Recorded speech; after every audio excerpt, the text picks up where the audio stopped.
The Dynamic Learning Maps Alternate Assessment System is a new assessment designed to more validly measure what students with significant cognitive disabilities know and can do. This training provides information about alternate pencils, which may be required to make writing accessible to students with significant cognitive disabilities who will complete the alternate assessment. This training, Alternate Pencils, is part of a series of training videos that support teachers of students with significant cognitive disabilities in their efforts to teach and assess more effectively. Sponsored by a grant from the U.S. Department of Education, Office of Special Education Programs, this training is part of the professional development efforts of the Dynamic Learning Maps Alternate Assessment Consortium. For students who write with pencils and pens, writing begins as scribble and gradually turns into drawing and then something recognizable and readable. Regardless of what it looks like in the beginning, writing is the process of constructing texts in traditional orthography, which means print or braille.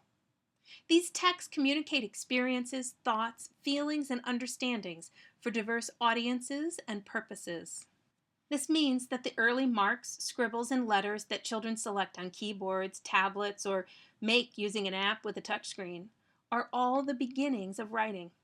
It also means that adults who interact with children while they make these marks, scribbles, or select letters should emphasize the function of their efforts.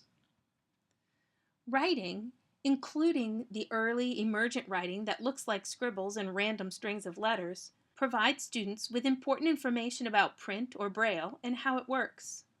At the same time, it provides teachers with important information about students developing understandings of print or braille. For example, when students make groups of letters with spaces, it tells us that they are developing an understanding of the concept of a word. On a more sophisticated level, when students write C to represent the word cat, it tells us that they are beginning to attend to the letters or sounds in a word.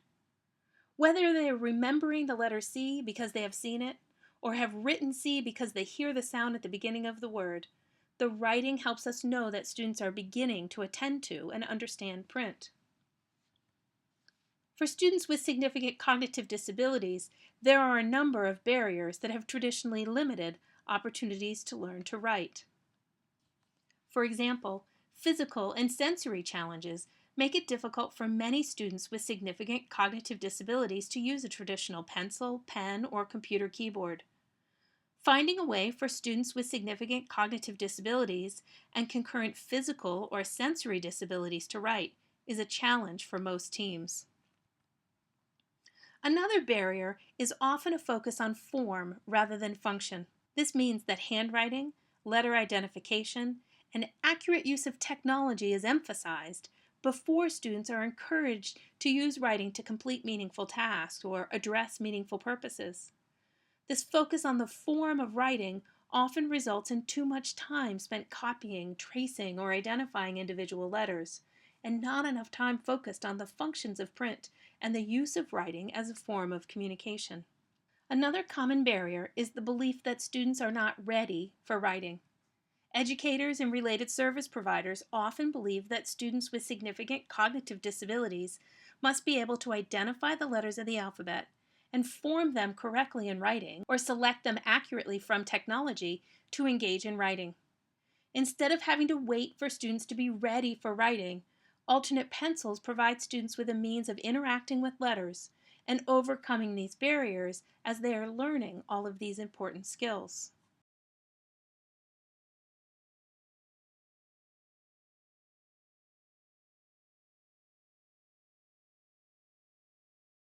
There are many alternative writing tools on the market.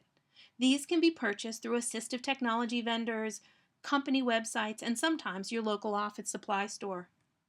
The rapid increase of technologies such as iPads and other tablets, as well as desktop and laptop computers, have removed barriers to writing for many students with significant cognitive disabilities, but they fall short for many others. The gap is sometimes filled with easy-to-implement assistive technology options that would make writing possible. For example, the Big Keys is a simple USB plug-and-play large keyboard. The keys on the keyboard are similar to those on regular computers, except that they are larger. The keys come in different colors to support students with vision loss, and no special software is needed. Simply plug it in, and it works. Portable word processors are also very popular. These usually run on ordinary batteries and can print directly to printers or through a computer. Common label makers found in office supply stores are a quick and inexpensive tool for some students. They have full keyboards, a small display window, and print out text on a single line of tape. Each of these offers an easy alternate to the traditional pencil. However, they do not remove the barriers for all students. To address the needs of students who are not successful with commercially available solutions, the Center for Literacy and Disability Studies at the University of North Carolina at Chapel Hill developed a set of alternate pencils. Many of these alternate pencils require no technology. All of the alternate pencils are intended for students who cannot use a standard pencil, computer, or commercial writing tools like those we just discussed. Let's look at some of them pictured here. The first pencil is the alphabet eye gaze frame. It is made from 5 sets of letters attached to a frame. Each card has the same letters printed on the front and the back. The frame is portable and can be used when the student is in a variety of positions, including when they are seated in a wheelchair, standing in a standing frame, or lying on a mat. The eye gaze frame is primarily intended for students who have very limited motor skills and are unable to access switches. While students must have some vision and some hearing to use this alternate pencil, knowledge of the alphabet and colors are not requirements for getting started. These are skills students will learn by using the alphabet frame over time. To use the eye gaze frame, the partner and student sit on opposite sides looking at each other. The student looks first at the group of letters and then uses the coding system to indicate the specific letter for the partner to write. Notice that there are different colors on the background of the cards. In this example, the background color on each card is pink, yellow, green, blue, and red. You can also see that each of the letters is coded with the same 5 colors. Look at the first card with the letters A through E. The A is pink, the B is yellow, the C is green, the D is blue, and the E is red. Now, look again at the entire system. The letter in the bottom left corner on each set of letters is pink, just as the letter in the top left of each set of letters is yellow. The letter in the top middle is green, the letter in the top right is blue, and the letter in the bottom right is red. These colors and relative locations match the colors and relative locations of the background cards in each location. Here's how this works. Students make 2 eye gazes to select a letter. Students look first at the group of letters that includes the one they want. The partner then points to the group the student looked at and says, "You want one of these letters. What color is it?" Here's an example. The student is looking at the group of letters in the lower left corner. The teacher would point to the group with the letters A, B, C, D, and E and say, "You want one of these letters. What color is it?" The student then looks at the upper right corner. The teacher says, "It's the blue one. You want D." We don't know for certain that the student intended to select a D, and we certainly don't know that the student understood that looking at the upper right corner would indicate to the teacher that he wanted the letter from the upper right corner in the original group. However, with enough experience, this understanding develops. Let's try another one. The student looks again at the bottom left corner. The teacher points to the group of letters and says, "You want one of these letters. What color is it?" The student must then look a second time at the big block with the color that matches the background behind the intended letter.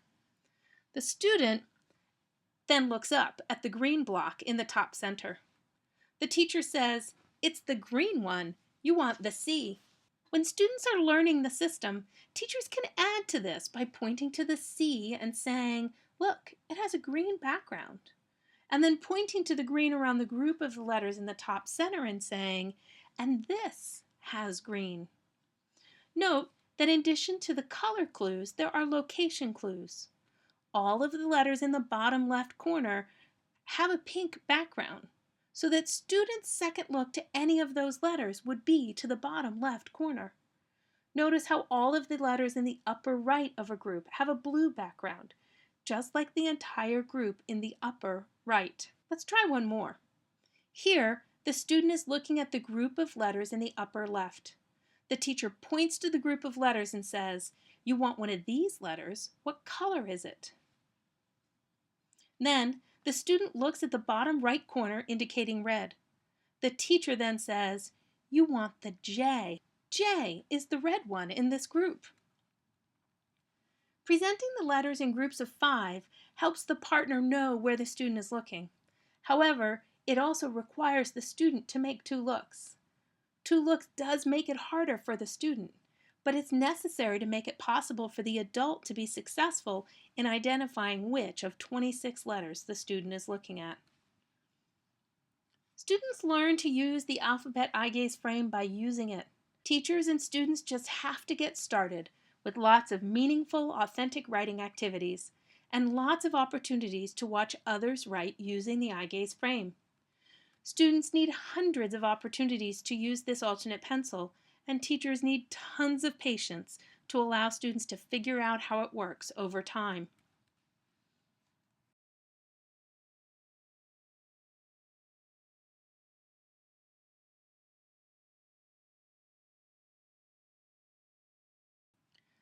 Now, let's talk about a different kind of alternate pencil, the print flip chart. It's made out of laminated cardstock and printed letters. The whole alphabet is divided up into 5 letter strips that are bound together. The communication symbols to the left of the letters say, "Turn the page" and "add a space." The communication symbols to the right of the letter says, "Finished." These allow students to direct the partner more effectively. On the large space below the letters is a pad of paper. This is where the partner writes the letters as students select them. The image in the bottom right shows how the flip chart can be customized to meet individual students' visual needs using a large simple font or using a different colored text with a high contrast background color. Like the alphabet eye gaze, the flip chart is used by the student with a partner. Let's watch one student who is just learning to use the flip chart. The teacher is using partner-assisted scanning to present each letter. As the adult says a letter name, the student responds yes or no to indicate whether the teacher should write the letter or not. You and I can do some writing with the pencil. Should I show you how it works? Be all right? All right. How it will work is I will show you the letters, and when I touch the one you want, you let me know. And then I'm going to write it down here. What I need and what we'll need to try to figure out is how you want to let me know which letter to write. Now, I saw that sometimes you're shaking your head yes and sometimes no. Should we give that a try? Okay. So, if I say, would you like A? You could tell me yes or no. And then I'll write it down. Should I write an A? Okay. I'll write an A. A. A? Yeah? Okay, I'll write it again. A.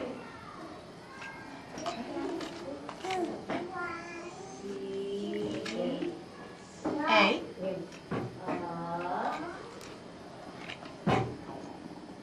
Flower. Flower. A. Flower. All right, are you ready, Andrew? Remember, when you want me to go to B, you can just tell me no, and I'll go to the next letter. A. No. Oh, no. B. Ah, good job. B. B. Hmm. B. No. C. C.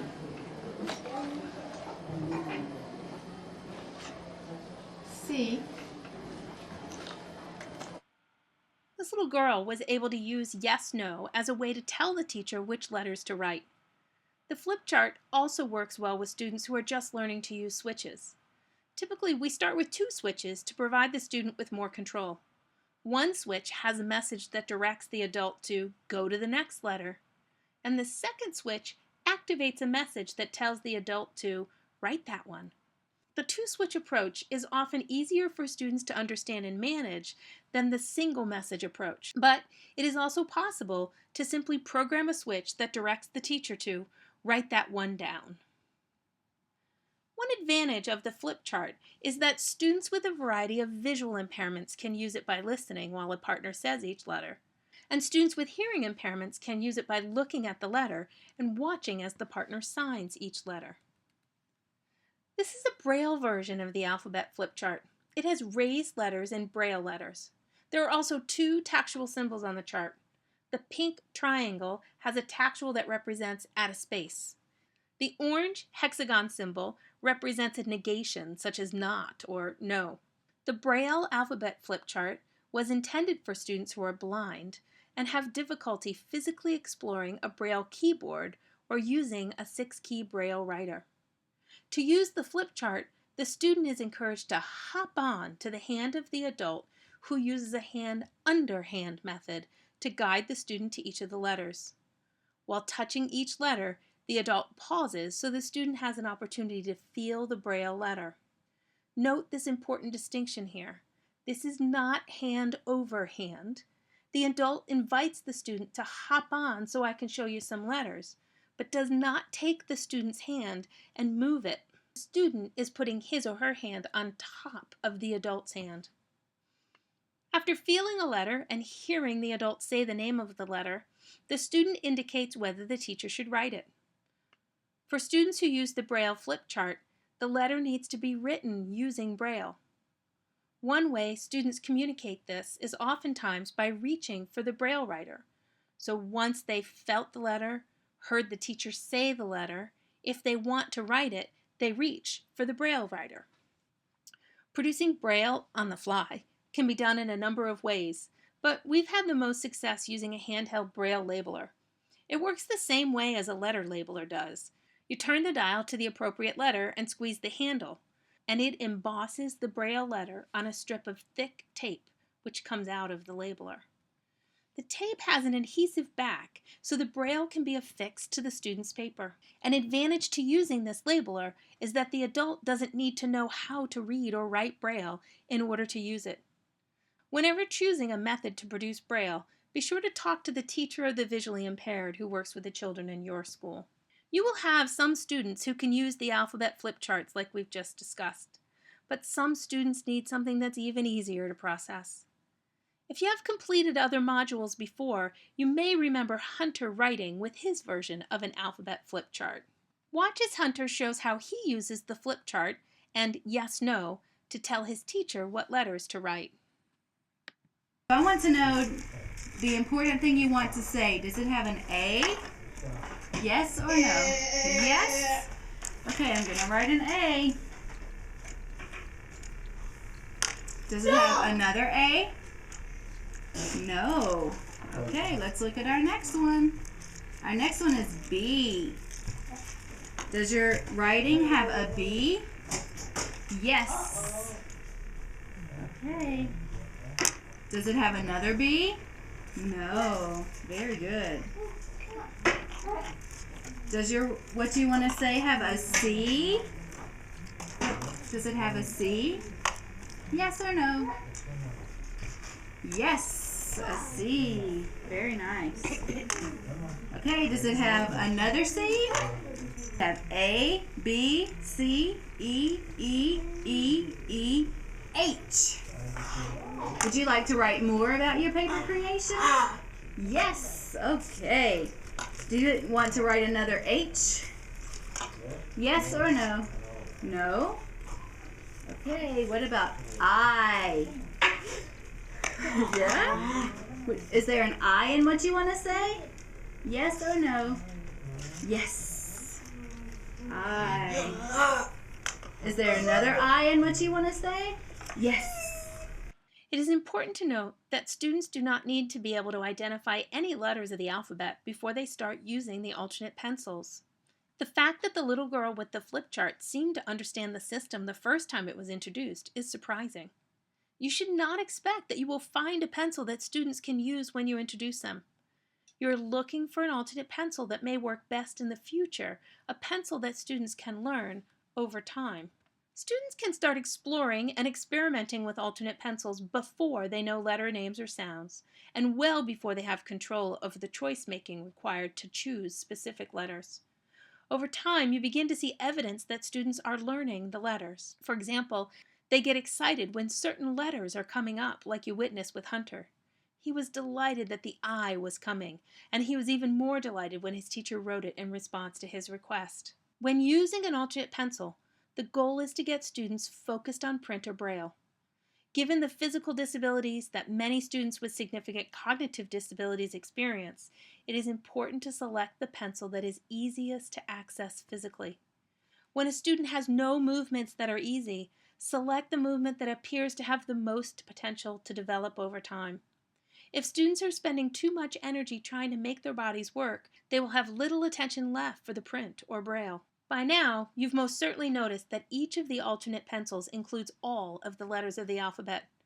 It has historically been the case that students with significant disabilities are taught letters one at a time to mastery. That is not the case here. Instead of focusing on mastery of individual letters using a structured teaching approach, students are given a chance to interact with the entire alphabet and to come to understand it over time. This parallels the writing development of students without disabilities. This is not to say we never teach students letters. We do. We just do it during another part of the instructional day, when the focus is on letters, sounds, decoding, and spelling. Here, the emphasis is on writing, its functions, and its use as a means of communication and interaction. Finally, be patient. Keep in mind that writing involves many different components. Remember that writing skills are unlikely to develop in 1 or 2 semesters and potentially even 1 or 2 years. Be patient. And keep in mind that children without disabilities have 3 or 4 years of experience using pencils before anyone expects them to use pencils to write letters or words to communicate with others. If students without disabilities need years of experience to figure it out, why should we expect students with significant cognitive disabilities to figure it out more quickly than that? Thank you for completing this module.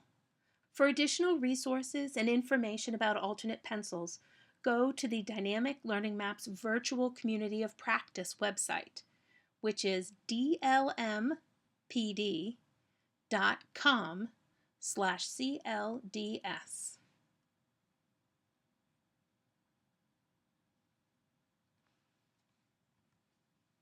For more information about the Dynamic Learning Maps Alternate Assessment System, visit dynamiclearningmaps.org.